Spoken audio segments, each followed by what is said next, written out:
Ciao Laziali all over the world. It has been a long time, but we are back because transfer market open. And so we have to talk about all the Lazio signing.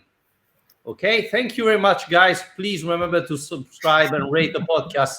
And we'll be back after Lazio signed the first couple of players or so.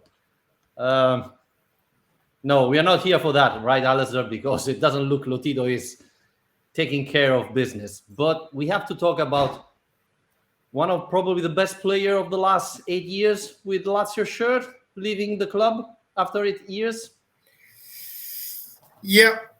It is a bit depressing, I guess, that this is the thing that has brought us out of our kind of post-season podcast lull. But Milinkovic-Savic is gone. And it's a huge moment. I think it is a moment that we need to mark properly and we need to discuss in depth. But like you say, it is a shame that we are just here to really talk about Milinkovic-Savic rather than any replacements or new signings, because it doesn't matter that Iglitare is gone. It doesn't matter that there's this new era of transfer business, because the same thing has happened this year that seems to happen every year, which is that we're off to Alonso and we've started pre-season without any new faces. So, nothing really changes. Let's talk about the deal, because first thing, we didn't see that coming. I mean, we were thinking that he would stay in Europe at least, right? Instead, South Arabia. What a surprise. Who did Lotito win? I mean, he demanded 40 million euros. He got it. It looks like it was going to be very hard for him to get that amount of money, considering that Sergej had just 1 year left on the contract. So what's your take about this deal? Did Lazio make the right decision? Did Lotito won in this deal? Yeah, I mean, I think that generally speaking, there are two sides to this. One is the business side and the other is the emotional side, in terms of a Lazio perspective on it, that is. And yeah, like as you're alluding to there, I think when you look at it from the business perspective, it's as good a deal as Lazio could have hoped to get, because 40 million euros for a guy in the last year of his contract is really a very good price. Considering Lazio are asking for, about 70 anyway, as the kind of full price, to get that percentage of it in the circumstances is a great deal. It's right up there as one of the biggest deals Lazio have ever had in terms of a sale. And to put the cherry on top, he's not gone to Inter or Juve, as we've been hearing for the last 8 years. And he's not even gone to a PSG, a Real Madrid, or a Man City, or a European super club, which I guess is what we kind of expected all these years. And the benefit of that is it means we won't even have to worry about facing him in the Champions League next year. So, yeah, I mean, I don't know if you agree, but from a business perspective, Lazio have ticked all the boxes, I guess. Yeah, Alistair, the surprising thing is he never got an offer from the Premier League. And to be honest, 40 million euros, it's very cheap for a Premier League club. I blame the agent of Milinkovic-Savic, Ketzman, who doesn't appear to be a very good agent, because he never came back with an offer, a great offer from Sergej Milinkovic-Savic. I think he's a great player and he would have performed really well in Premier League. So this was the biggest surprise, my point of view, because you could see it coming, right? So seeing Milinkovic-Savic playing this season, you could see that his mind was somewhere else. From August till the World Cup break, he has been unbelievable. But from January onwards, it didn't look like the same old Sergej. His mind was somewhere else. I thought he made up his mind and he wanted a new challenge.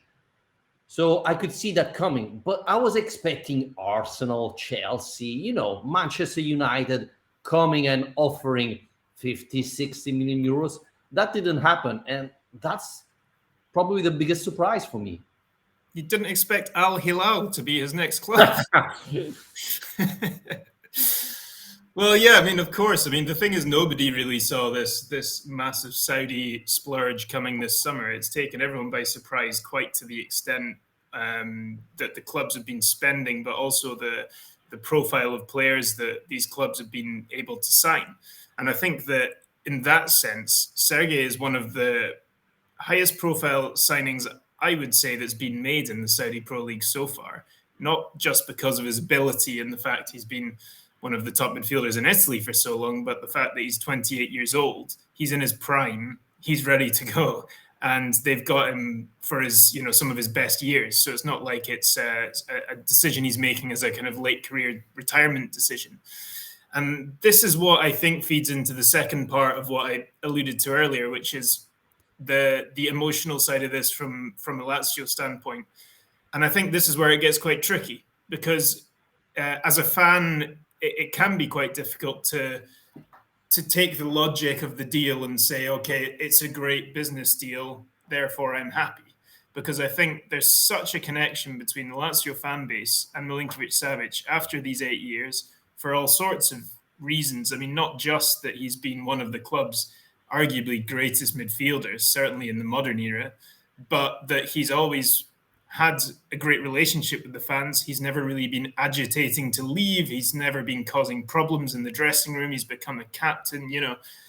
He's been an absolute icon of the modern Lazio.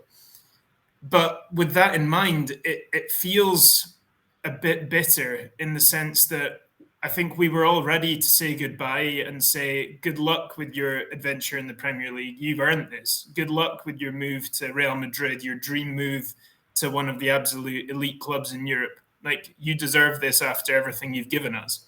And it feels a bit different when he goes to Saudi Arabia and we're basically never going to see him again until he comes back to European football. Maybe that's a judgment on us and we should be watching more Saudi football. I don't know. But the fact of the matter is, he's going to be moving away from the European spotlight, the considered Champions League elite, that world of elite football. And it maybe feels a bit different to fans that that's been his decision for his next move, rather than staying at the club, for example. Then again, if you don't get a chance to get 5 times your salary overnight very often in life, so it happens. Yeah, I would say that for the half amount of the salary Milinkovic is taking, we can change its podcast and start doing the Al-Hilal podcast. Right? Okay.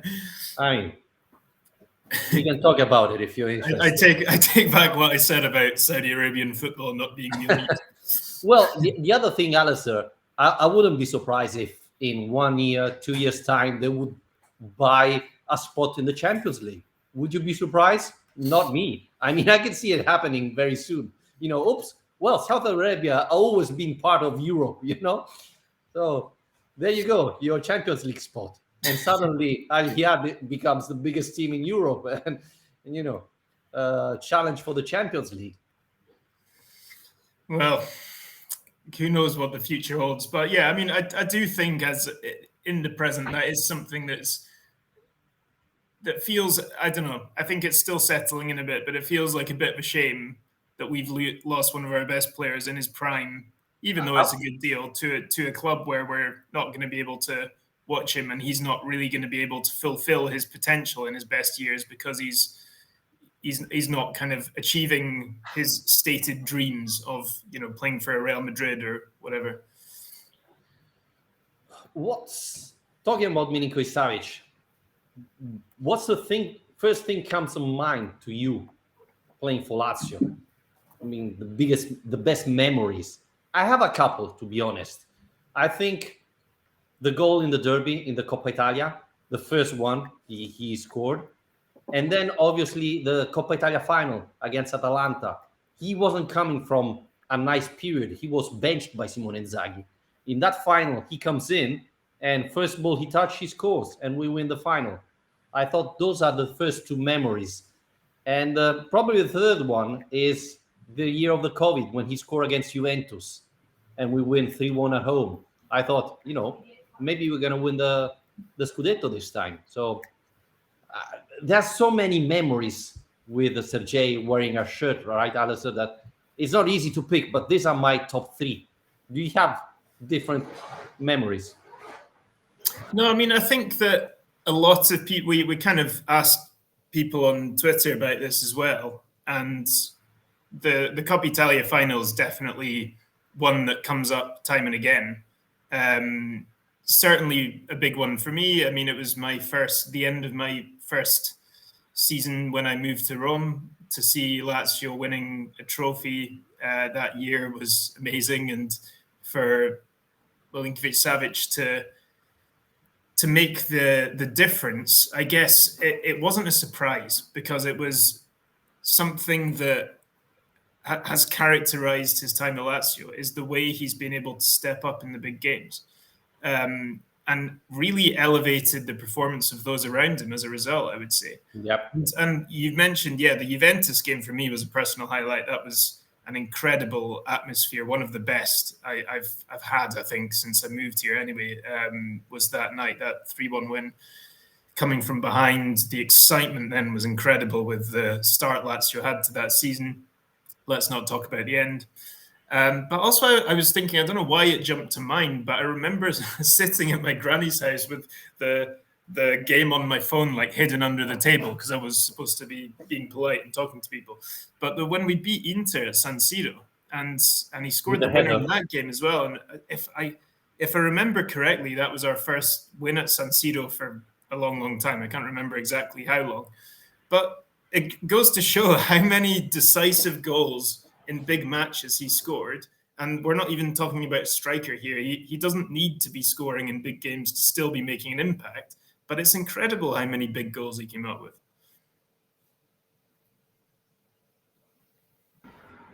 I would also recall the match against Fiorentina, the first time he played in Florence. I mean, people will remember that before joining Lazio, he went to Florence, and it looks like he was going to sign the deal with Fiorentina. Then he changed his mind and signed with Lazio. And the sport director, Prades, said, he's a baby. We cannot change our approach for him. And then first match, Fiorentina, Lazio, and he scored. And what a goal he scored. I mean, that was his first year with us. And I said, this guy is special. I really think he's special. Yeah, and he's been there through all the changes, changes of coaches, changes of styles. And that's another testament to his ability, is the fact that he's thrived no matter what. I think the best we saw from him was under Inzaghi, but he certainly had some very, very good spells under Sarri too. But I think the Inzaghi ball, the idea of Simone Inzaghi's football that he's now gone and taken to Inter, which has taken them to a Champions League final, I think a lot of that system was kind of created in the first place to get the best out of Sergej, because Inzaghi saw in him this incredible talent, and he knew what he wanted to get from him. So the way he kind of pushed him forwards, the defense would kind of pass it around, wait for the press to come, launch it up to Sergej. You get the knock on, suddenly you've got a kind of 4-on-4 at the other end of the pitch. And the amount of, it was incredible how effective that kind of move often was. But Sergej was so important because he had all these different qualities. I said he's still going, but he has all these qualities where he's technically good enough to take the ball to feet under pressure and get out into space, or to find a teammate. He's physically imposing enough that he can win the ball in the air. He can take it out the air on his chest. He can get nod-ons. He can, resist pressure. He's creative. His passing range is incredible. His shooting range is incredible. I mean, he really is the all-round midfielder. And also, the thing he doesn't get a lot of credit for is the amount of distance he covers, because he always looks like he's kind of, galloping along at quite a slow pace, but because of his running style. But then you see the statistics, and he's covering an incredible distance every match. So, yeah, he's really an all-round player. Talking about the present, Alistair, you got 42 million euros. This is the last rumors I got. How do you replace him? I mean, who's the player you would love to see? Do you think it would fit? And do you find a player with the same characteristic of Milinkovic-Savic, or do you choose a player that, because the problem we faced with Luis Alberto and Milinkovic-Savic was that we were too offensive. We had the midfield too offensive, and we struggle, right? Our defense in certain circumstances struggle. So, do you replace him with a more balanced player, a box-to-box midfielder that can help our playmaker in defense, or do you find someone with the same skills of Milinkovic-Savic? And considering the amount of money Lazio have, who do you go and get? Who do you think Lazio will get?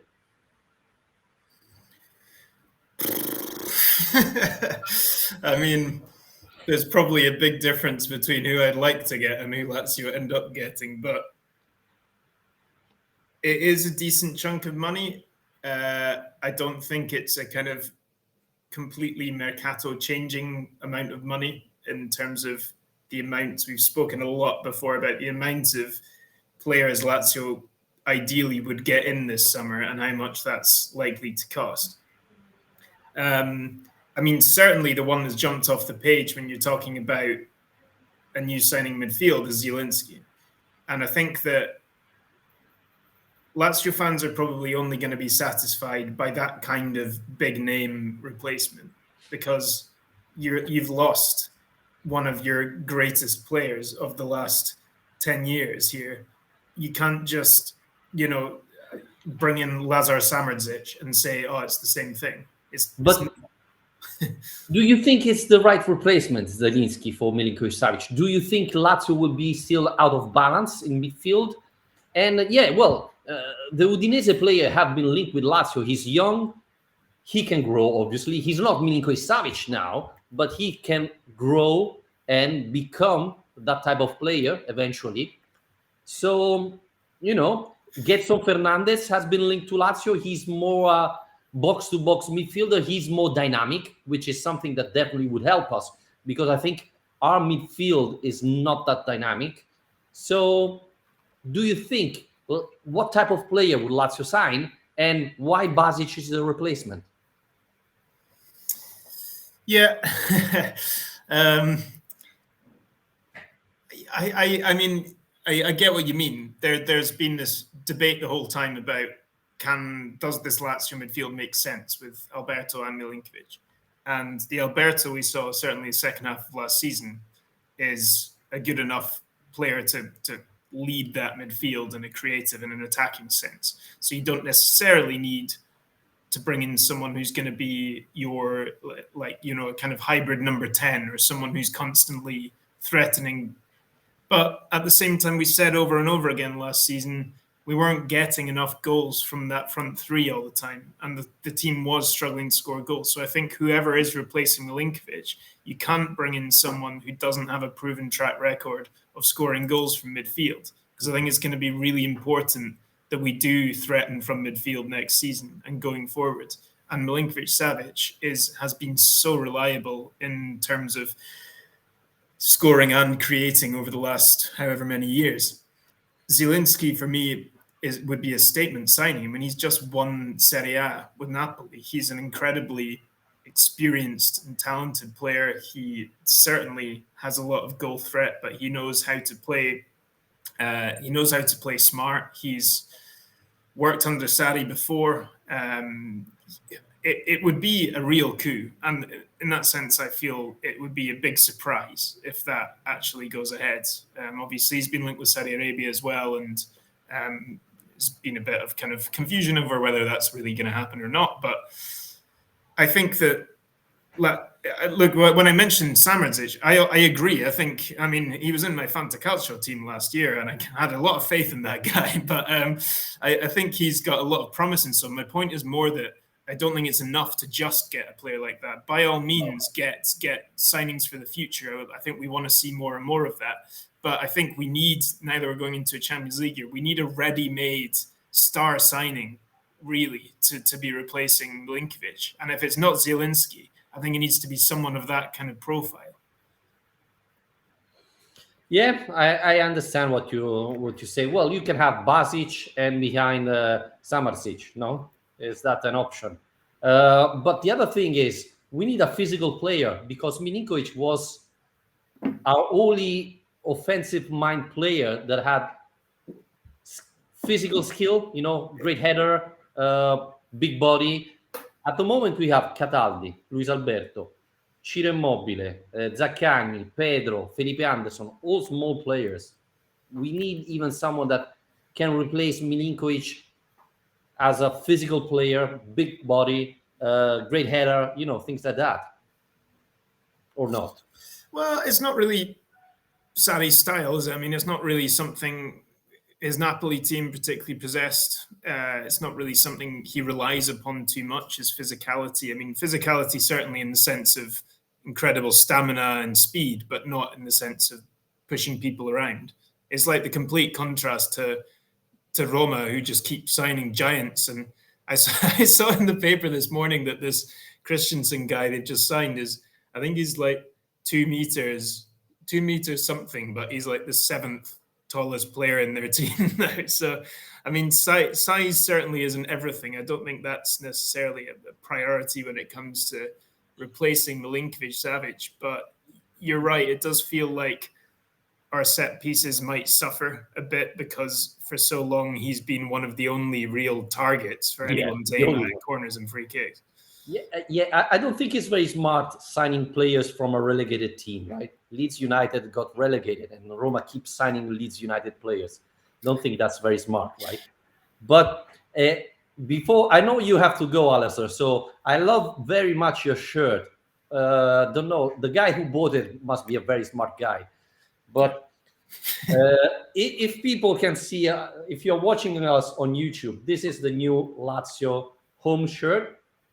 I don't know if you can see the logo. This is the 74 logo in the background, the one we had when we won the first Scudetto, and this shirt has to replicate a little bit in modern terms the 74 shirt. I don't know if you can, the Italian flag, and here 50º anniversario because it's 15 years of the first Scudetto, and this is the away shirt. So if you want to have a look about our new home and away shirt, then go to our YouTube channel, subscribe, of course, so you can have a look about our new home and away kit. They're loving the anniversaries at the moment. Yeah, we all on anniversary. Well, do you think the replacement of Milinkovic-Savic will arrive before the end of Oronzo, before the beginning of the first Serie A game, or at the end of the transfer market window? I actually almost spat out my coffee laughing this morning because I read in the paper that Sarri wants to have 3 signings in by Wednesday. But he didn't specify which Wednesday. Yeah, good point. Wednesday 2024.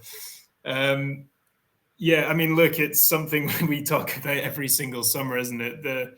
Well, last summer was good, right? We signed a couple of players before the Oronzo. Yeah. Well, last summer was good in many ways.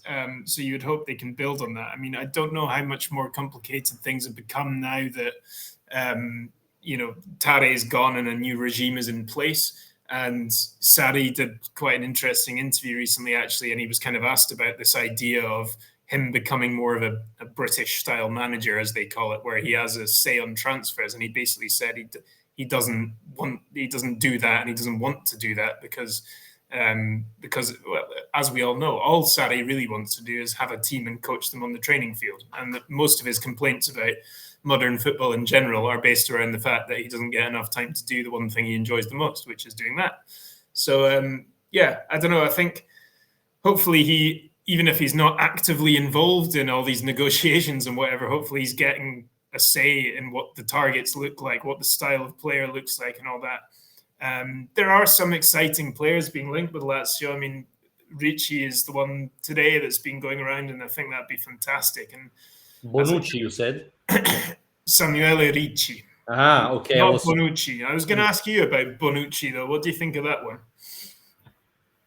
No. I mean, he's a former player. Come on. I read people saying, that would be an exciting signing. Why? He's been playing all his career with a 3-man defense. We're playing with a 4. He looks like he's downhill. Experience in Champions League, winning mentality. Okay, then become a manager. We don't need another player like that. Huge salary, not easy to coach, not easy to adapt to the group. So no, absolutely not.